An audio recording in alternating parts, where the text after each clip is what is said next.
Bizim proqramlarımızın içərisində hər saniyə minlərlə xırda əməliyyat baş verir. Funksiyalar çağırılır, dəyişənlər yaradılır, funksiyalardan dəyərlər geri qaytarılır və s. Bəs bütün bu əməliyyatlar necə nizamlanır? Yəni funksiya məsəl üçün işini bitirdikdən sonra hara qayıdacağını necə xatırlayır? Yəni bir neçə funksiyonu çağıra bilər də, düz deyilmi? Və yaxud da dəyişənlərin nə vaxt yaradılıb, nə vaxt silinməsi gərəkdiyi necə idarə olunur? Bu qədər kompleks işləri sürətli və mütəşəkkil şəkildə idarə edə bilmək üçün bizim proqramlaşdırma dilləri stack adlı xüsusi bir strukturdan istifadə edir. Bu struktur arxa planda hər şey nizama salır. Misal üçün, nə vaxt yaradılmalıdır, nə vaxt təmizlənməlidir, hamısını avtomatik şəkildə idarə edir. İnşallah biz də bu videoda stack nədir, niyə bu qədər sürətlidir və niyə demək olar ki, bütün proqramlaşdırma dilləri altda bu strukturdan istifadə edir, bunu öyrənəcəyik. Amma ilk öncə, yəni stackə keçməmişdən öncə əvvəlki videoda keçdiyimizi qısaca bir xatırlatma eləyək ki, daha aydın olsun bizə. Dedik ki, bu kod və segment hissəsi nədir? Text segment hissəsi nədir? Burada bizim yazdığımız kodlar yadda saxlanır. Dedik ki, bizim yazdığımız kodlar 1 və 0-lara çevrilir və bu 1 və 0-larda təlimatlar, yəni RAM-a yükləndikdən sonra CPU tərəfindən işə salınır. Və həmin o kodlarımızın RAM-da yüklənmiş hissəsi adlanır kod text segment hissəsi. Növbəti hissəmiz adlanır data segmenti. Data segment isə nədir? Burada bizim qlobal və ya statik dəyişənlərimiz yadda saxlanılır. Bu qlobal və statik dəyişənlər də nədir? Proqramın icrası müddətində öz mövcudluğunu qoruyub saxlayan dəyişənlərdir. Yəni, proqram işə düşəndə bu dəyişənlər yaradılır və proqram işlədiyi müddət boyunca da bu RAM-da yadda saxlanılır. Bunlar isə data segmentdə yadda saxlanılır. Və həmçinin dedik ki, bu kod segmenti və data segmentləri ölçüsü sabit olur. Yəni, proqram işə düşəndə nə qədər idisə, proqram işə düşəndən sonra da o qədər olur. Yəni, nəticədə biz proqram işlədiyi müddətcə koda hər hansı bir müdaxilə edə bilməliyik. Və həmçinin bir şey də qeyd edim ki, bu data segmentli, kod segmentli bu adları siz fərqli yerlərdə fərqli adlar da görə bilərsiniz. Yəni, bu fərqli ad gördükdə çaşmayın, sadəcə əsas mahiyyətini başa düşün. İndi isə gəlin baxaq bu stack segmentə. Bu stack segment nədir? Bu stack segment bizim funksiyalarımızın lokal dəyişənlərinin yadda saxlandığı RAM-dakı hissə adlanır stack segment. Yəni, bu lokal dəyişənlər də nədir? Funksiyanın icrası müddətində mövcud olan və funksiya işini bitirdikdən sonra da RAM-dan silinən dəyişənlərə biz adlandırırıq lokal dəyişənlər. Və bu lokal dəyişənlərdə həmin bu stack segmentdə yadda saxlanılır. Və stack segmentin də ölçüsü data və kod segment kimi sabit olur. Yəni, bu ola bilər 1 MB olsun, 4 MB olsun, 8 MB olsun, əməliyyat sistemindən, kompaylerdən və s. asılı olaraq bunun ölçüsü dəyişə bilər. Ancaq proqram işə başlayanda nə qədər idisə, bu proqram bitəndə, proqramın ömrü boyunca da bunun ölçüsü heç vaxt dəyişə bilmir. Yəni, sabit olaraq qalır. Ancaq yəni, proqram başlamamışdan əvvəl siz bunun ölçüsünü özünüz tənzimləyə bilərsiniz. Bu stack segmentin adı, yəni stack sözü, stack adlı bir data strukturu var. Yəni, data strukturda nədir? Məlumatları effektiv şəkildə idarə edə bilmək üçün bir strukturlar, biz data strukturlar deyilik.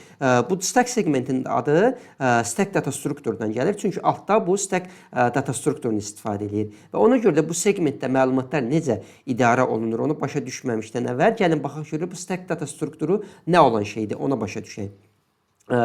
Stack data strukturu biz belə başa düşə bilərik ki, qısacası tərifini belə deyə bilərik ki, burada məlumatlar yalnızca ən üstə əlavə olunur və məlumatlar da yalnızca ən üstdən götürülə bilir. Yəni, biz ortaya məlumat əlavə edə bilmərik, ortadan da məlumatı çəkə bilmərik. Gəlin bunu vizual şəkildə, bu şəkildə görək. Deyək ki, belə bizim bir səbətimiz var və bu səbətin içərisində də biz kitablarımızı qoyuruq. Yəni, biz kitablarımızı bu şəkildə qoya-qoya gedə bilərik və artıq, misal üçün, 2-ci və 3-cü kitabın arasına biz gətirib bu şəkildə kitab yerləşdirə bilmərik. Bu icazə verilmir. Kitab əlavə etmək istədikdə bunu yalnızca ən üstə əlavə edə bilərik. Həmçinin də, misal üçün, buradakı 3-cü kitabı ortadan biz çəkib götürə bilmərik. Kitabı yalnızca ən üstdəki yerdən çəkib, ən üstdəki kitabı çəkib götürə bilərik. Bu şəkildə icazə verilir. Yəni, 3-cü kitabı götürmək istədikdə biz 1-ci, 5-cini, sonra 4-cünü, sonra 3-cünü götürə bilərik. Yəni, üstdə heç bir kitab olmadan sonra gedib götürə bilərik. Bu tipli data strukturlarda adlanır LIFO, yəni Last in First Out data strukturlar. Yəni, bu da nə deməkdir? Sonuncu girən birinci çıxmalıdır. Yəni sonuncu hansı girmişdi? Bu dördüncü. Dördüncüdə ilk çıxmalıdır ki, ondan sonrakıları biz çəkib çıxarda bilək. Bu stack data strukturunun qısa şəkildə izah edir. Çox rahat bir data strukturdur. İndi həmin o stack segmentdə bu data strukturdan istifadə edir. Gəlin indi real bir kod üzərindən bu kodlar, dəyişənlər, funksiya çağırılmaları necə baş verir, necə nizamlanır, idarə olunur, bunlara görək. Bizim belə bir stackimiz var, yəni RAM-da dedik ki, stackdə ayrılmış bir yerdir. Bunun ölçüsü də 8 megabaytdır. Dediyim kimi bunun fərqli ölçüləri ola bilər. Biz 8 megabayt götürmüşük. Və bizim də belə bir kodumuz var. C-də yazılmış bir koddur bu. C adını eşidən kimi narahat olmayın. Yəni hər hansı X bir proqramlaşdırma dili ilə sizin bir təcrübəniz varsa, buradakı yazılan kodları çox rahat bir şəkildə başa düşə bilərsiniz. Burada çətin bir şey yoxdur. Və burada bizim dəyişənlərimiz var. Məsələn, A dəyişənimiz, integer dəyişənimiz var, B dəyişənimiz var, sum dəyişəni var, array'imiz var, stringimiz var.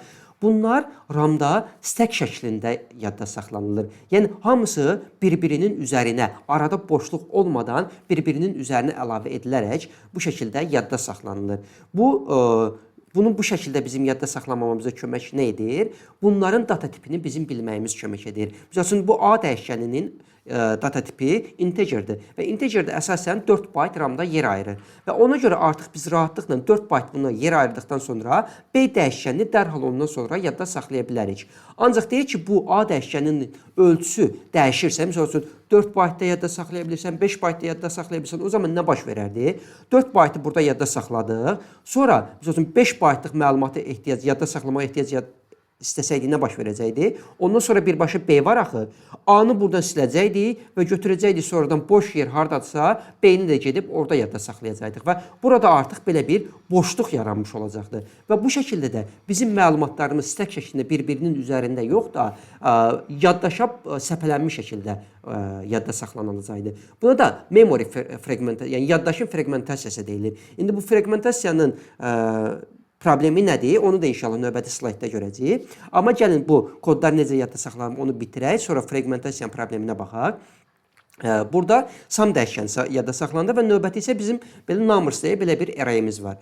Bu array'imizin də ölçüsü də sabitdir və içərisində nə yadda saxlayacaq o da sabitdir. Yəni numbers array'inin içərisində biz yalnızca integer yadda saxlaya bilərik və həmçinin bu numbers array'i yalnızca 5 element öz içərisində saxlaya bilər. Və bu məlumatlar bizdə olduğu üçün də biz artıq RAM-da məsələn 4 byte isə 20 byte-lıq yeri rahatlıqla ayıra biləcəyik. Ancaq bizim bunun elementləri dəyişən olsaydı, bunun məsələn 5 dənə də, 6 dənə də, 7 dənə də, 100 dənə də element yadda saxlamağa imkan versəydi, o zaman biz RAM-da bunu rahatlıqla yadda saxlaya bilməyəcəkdik. Yadda saxlasaydıq da nə olacaqdı? Ondan sonra gələn bu stringimizi biz burada yadda saxlayamayacağıq. Çünki 5 elementlidir. 6-cı elementi yadda saxlamaq istəsək, o bu stringin yerində yadda saxlanılacaqdı və stringdəki orada yadda saxlandığımız məlumatı silmiş olacaqdı. Ona görə də biz burada stackdə, əgər array stackdə yadda saxlayırıqsa, onun ölçüsünə bilməliyik və hansı data tipinə malik olan dəyişənləri də yadda saxlayırıq, bunu da bilməliyik. Bu şəkildə də biz məlumatları burada rahatlıqla yadda saxlaya biləcəyik. Yox, əgər bu məlumatlar fragmentasiyaya uğrasaydı, yəni aralarında boşluq olsaydı, yəni bu boşluq da niyə ola bilər dedik, biz bunun ölçüsünü bilmirik. Bunun fərqli ölçülərdir, məsələn, number 5 elementidir, növbəti 6 elementi istifadə eləmək istəsəydik, bu buradan silinib növbəti boş yeri axtaracaqdıq və həmin o boş yerdə gedib yadda saxlayacaqdıq və nəticədə də bunların arasında boşluqlar yaranacaqdı. Və bunun da problemi nədir? Məlumat itkisinə, yəni yaddaşın səmərəli şəkildə istifadəsini azaldır. Niyə? Deyək ki, bizim belə bir array'imiz var, 5 elementli bir array'dir. Bizə də 5 byte yer lazımdır bunu yadda saxlamaq üçün. Burada fikir versək, görərik ki, 1 byte burada, 2 byte burada, 1 də burada, 1 burada. 5 byte-lıq həqiqətən də yerimiz var. Ancaq bunlar bir-birinə ardışıl şəkildə olmadığı üçün, bunlar səpələndiyi üçün, yəni fragmentasiyaya uğradığı üçün biz bu array'i nə burada, nə də burada yadda saxlaya bilmərik. Amma bu stack şəklində biz rahat şəkildə yadda saxlasaydıq nə baş verəcəkdi? Bu array'i həmin bu yuxarıda olan 5 byte-in içərisində rahatlıqla yadda saxlaya biləcəkdik. Stack'in də bir üstünlüyü budur. Həmin o RAM-dakı yeri çox səmərəli şəkildə istifadə etməyə bizə imkan verir. Bir digər problem nədir? Əgər bu RAM-da ayrılan yerlər çəpələnmiş şəkildə olsaydı, o zaman nə baş verəcəkdi? Dedi ki, bizim CPU-lar RAM-ın sürəti CPU-nun sürəti ilə müqayisədə çox yavaşdır. Ona görə də biz nə qədər CPU-nu RAM-la istifadə RAM-a ehtiyacı olmamağını təmin eləyə bilsək, proqramımız o qədər sürətli olar. Bunu da necə edirdik? Bizim cache adlı sürətli bir ara yaddaş qurğularımız var idi və həmin o CPU məlumata ehtiyac olduqda RAM-dan məlumatı bloklar şəklində cache yükləyirdi və növbəti dəfə ehtiyac olanda o cache-dən oxuyub yazırdı. Və bu bloklar da necə baş verirdi? Hansı məntiqə dayanırdı? Deyirdi ki, əgər bir məlumat lazımdırsa, onun yan yörəsində olan məlumatlar da növbəti əməliyyatda mənə ehtiyac olacaq. Həqiqətən də elədir. Məsəl üçün, bu numbers dəyişkəninin bizə ehtiyacımız varsa, növbəti sətirdə olan string dəyişkəni də bizə ehtiyacımız olacaq növbəti əməliyyatda. Amma bunlar burada səpələnmiş şəkildə olsaydı nə baş verəcəkdi? Deyək ki, gəlib biz buradan blok şəklində yükləsək, numbers dəyişkəni sadəcə yüklənəcəkdir. Bu da stringimizdir bizim. Və növbəti əməliyyatda artıq stringə ehtiyacımız olanda, bu stringimiz cache yüklənmədiyi üçün, bu blokun içərisində yerləşmədiyi üçün biz ikinci dəfə RAM-a müraciət eləməli olacaqdı. Və hər bir RAM-a müraciətimizdə çox yavaş bir əməliyyatdır. Çünki RAM çox yavaş işləyir CPU ilə müqayisədə. Amma bunlar həmin ardıcıl şəkildə stackdə yerləşsəydi nə baş verəcəkdi? Stackdə yerləşəndə artıq biz bu blok şəklində oxuyanda həm numbers dəyişkəni bu blokun içərisində gəlib yüklənəcəkdi cache, həm string, həm A, həm B. Və bu şəkildə də artıq növbəti sətirdə bizim ehtiyacımız olanda string dəyişkənimizə bir də RAM-a müraciət eləməyə ehtiyacımız olmayacaqdır. İndi bu lokal dəyişkənlər necə yadda saxlandı bunu gördük. Gəlin indi isə funksiyalar bir-birini çağırdıqda nə baş verir onu da görək. Bunu da görməmişdən əvvəl gəlin bir neçə dənə şeyə baxaq, registrə baxaq. Registrdə dedik ki, nədir? RAM-ın CPU-nun içərisində çalışan çox sürətli yaddaş qurğulardır və kiçik yaddaş qurğulardır. Belə bir bizim 4 dənə registrimiz var. Stack pointer, base pointer, instruction pointer, return value. Bu instruction pointer nədir? Dedi ki, bizim təlimatlarımız yüklənər RAM-a və CPU RAM-dan, yəni hər bir instruction'ın təlimatının RAM-da bir adresi olur. Həmin o adresdən təlimatı oxuyur və onu icra edir. Və növbəti CPU nə icra eləyəcək, hansı təlimatı icra eləyəcək, onun RAM-dakı adresi bura yüklənir. Return value registrində nə yadda saxlanılır? Həmin bu funksiya misal üçün işləyir və işləyəndən sonra əgər geriyə bir şey qaytaracaqsa, o qaytardığı məlumat gəlib bu return value registrində yadda saxlanılır. Bu base pointer ilə stack pointer isə nədir? Base pointer odur ki, bizim hal-hazırda hansı funksiya işləyir? Həmin o funksiyanın lokal dəyişkənlərinin RAM-da yadda saxlandığı yerin başlanğıcı, stack pointer isə sonuncu. Yəni, lokal dəyişkənləri harada bitir? Onun yaddaşdakı adresini göstərir və stack pointer nəticəsində biz həmin o stackə yeni bir məlumat əlavə eləmək istəsək nə edəcəyik? O stack pointer hara baxırsa, artıq yeni məlumatı ora əlavə eləyəcək və onun stackin üzərində, stack pointer üzərində bir plus eləyəcək ki, növbəti məlumat hara əlavə olunacaq, o görsənsin. Və bir şey də qeyd edim ki, bizim burada gördüyümüz implementasiya sadəcə sizin bu mövzunu rahat bir şəkildə başa düşməyiniz üçün sadələşdirilmiş formasıdır. Yəni, bu biraz daha qəliz və fərqli şəkildə implementasiya oluna bilər. Həmçində bu implementasiya arxitekturadan arxitekturaya dəyişə də bilər. Amma biz əsas o dibinə qədər girmək istəmirik. Sadəcə mövzunu başa düşmək istədiyimiz üçün bir balaca sadələşdirilmiş və dəyişdirilmiş formasıdır bu implementasiya. İndi isə gəlin baxaq real işdə bu necə baş verir, onu görək. Burada yenə eyni qaydada lokal dəyişkənləri bu şəkildə üst-üstə əlavə edirik və gördüyünüz kimi base pointer bu main funksiyasının lokal dəyişkənləri hardan başlayır onu göstərir. Stack pointer isə həmin o növbəti dəyişkən hara əlavə ediləcək onun adresini göstərir. Misal üçün, resultı göstərmək üçün artıq stack pointerə baxacaq ki, bu buranı göstərir və növbəti result dəyişkənlər üçün yeri RAM-da rezervasiya orada edəcəyik və stack pointerdə bir artacaq bu şəkildə. Və burada görürük ki, bu main funksiyası gedib calculate sum funksiyasını çağırır. Bu calculate sum funksiyasını çağırıldıqda bizə nə lazımdır? Artıq base pointer baxmalıdır. Daha doğrusu ilk öncə biz calculate sum işini bitirdikdən sonra hara qayıdacaq? Ola bilər ki, indi calculate sum main funksiyası tərəfindən çağırılır, amma ola bilər ki, funksiya A tərəfindən, funksiya B tərəfindən də çağırıla bilər. Bu işini bitirdikdən sonra hansı sətrə qayıtmalıdır? Onu biz bilməliyik axı. Ona görə də biz nə edirik? Bu instruction pointer hara baxırdı? Bura baxırdı. Həmin bu instruction pointeri əlavə edirik bu stackin üzərinə və return adresi, yəni hara qayıdacaq, hansı adresə qayıdacaq, onu stackə əlavə edəcək və stack'i də bir artırmış olacaq. Və daha sonra nə edirik? Daha sonra artıq bu calculate sum funksiyası işə düşəcək və artıq base pointer calculate sum'ın lokal dəyişənləri hardan başlayır, onu göstərməlidir. Və ona görə də base pointer stack pointerə bərabər edirik ki, biz, daha doğrusu base pointer'ı bu main'in, yəni main funksiyasının base pointer'ını da bilməliyik. Çünki əgər buradakı base pointer'ı calculate sum'ın base pointer ilə update eləsək, calculate sum işini bitirdikdən sonra bu main'in base pointer'ı hardadır? Artıq bu məlumat bizdə itmiş olacaq. Ona görə nə edirik ilk öncə? Bu base pointer registrindəki məlumatı əlavə edirik RAM-a. Daha sonra isə nə edirik? Base pointer'ı bu stack pointer'ə bərabər eləyirik. Çünki niyə? Artıq növbəti boş sahədən bu calculate sum'ın lokal dəyişənləri yadda saxlamağa baş verəcək. Və daha sonra isə bu calculate sum işə düşür. Və nə edirik? A və B dəyişənləri main'in lokal dəyişənləri idi və artıq bunu calculate sum'a ötürdüyümüz üçün bu A və B calculate sum'ın lokal dəyişənləri olmuş olacaq. Bu X və Y görəyə, bu A, B də ola bilər. Bunun sadəcə şərti bir adlandırmadır. Və bu kopyası yaradılır həmin bu lokal dəyişənlərin calculate sum üçün və bu bura ötürülür. Ona görə də siz burada X-in üzərində hər hansı bir əməliyyat icra eləsəz, misal üçün X-i burada 1 plus artırsaz, 8 olsa, ancaq bu buradakı B dəyişəninə təsir eləməyəcək. Çünki artıq bu ikisi bir-birindən tamamilə fərqli dəyişənlərdir. Bu bunun lokal dəyişənidir. Bu isə bunun main'in lokal dəyişənidir. Bir-birindən tamamilə bağımsızdırlar onlar. Və daha sonra həmin bu calculate sum'da işə düşür, sum dəyişənini yadda saxlayır və işini bitirdikdən sonra return olmalıdır. Yəni çıxmalıdır bu funksiyadan. Bunun üçün isə nə baş verir bu zaman?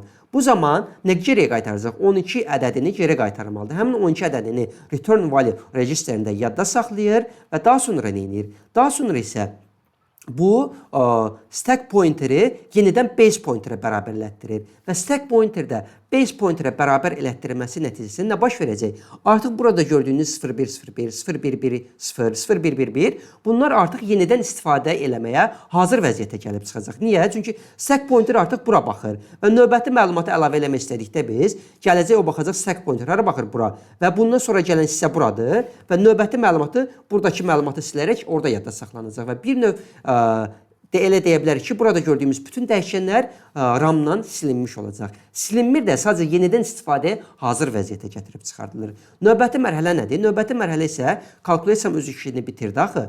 Öz işini bitirdikdən sonra bu base pointer artıq baxmalıdır main'in base pointerine. Ona görə də bu base pointeri biz əlavə eləmişdik axı main'in stackinə. Onu oradan götürərək buradakı base pointeri update eləyirik və artıq bizim base pointerimiz baxır yenidən əvvəl hara baxırdısa ora baxır. Həmçinin ondan sonra nə edirik biz? Calculate sum işini bitirdi. Bu indi qayıtmalıdır. Növbəti təlimat hardadır? Main funksiyasının içərisində. Çünki onun main funksiyası çağırmışdı.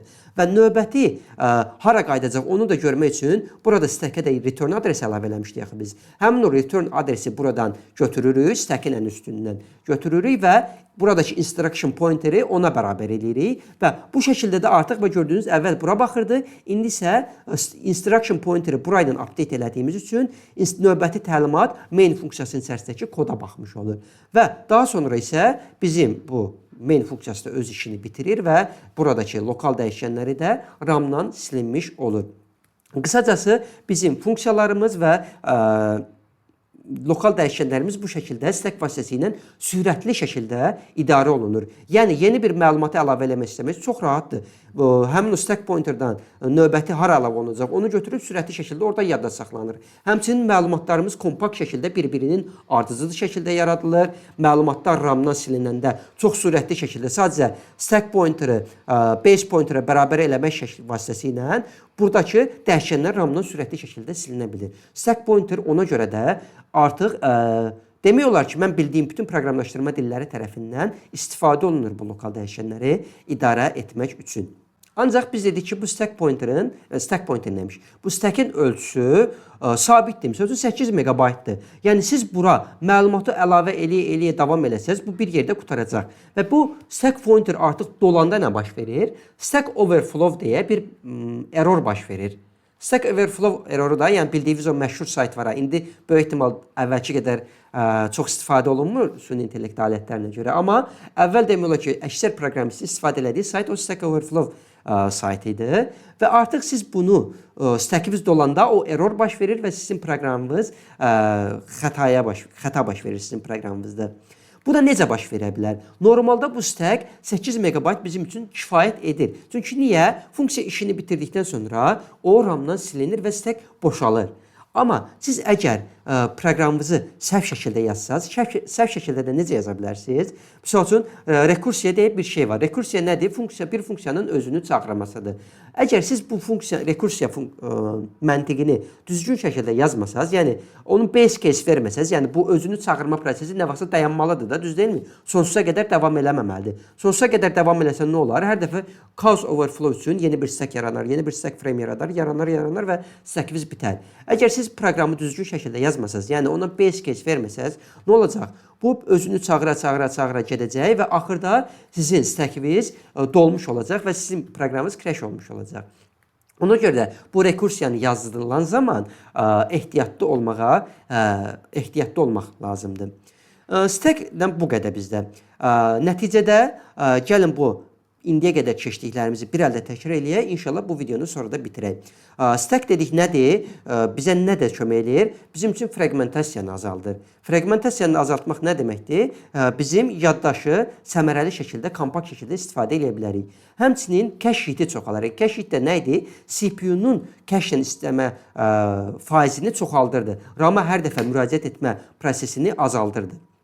Ona görə də proqramın sürətli işləməyinə kömək olurdu.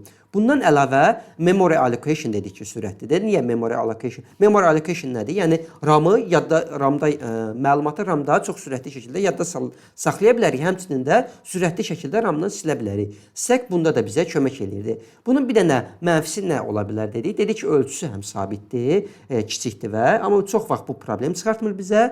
Digər bir şey də nədir? Dedik ki, əgər array 5 elementlidirsə, siz onu 6-cı elementi əlavə edə bilməzsiniz. Həmçinin onun içərisində əgər həmin o arrayi stackdə yadda saxlamaq istəyirsinizsə təbii ki, onun elementləri də yalnızca integer olmalıdır. Yəni həm string, həm integeri orada yadda saxlaya bilməzsiniz. Bəlkə də bu onun dezavantajı yoxdur, bir üstünlüyü də kimi də qəbul edə bilərik.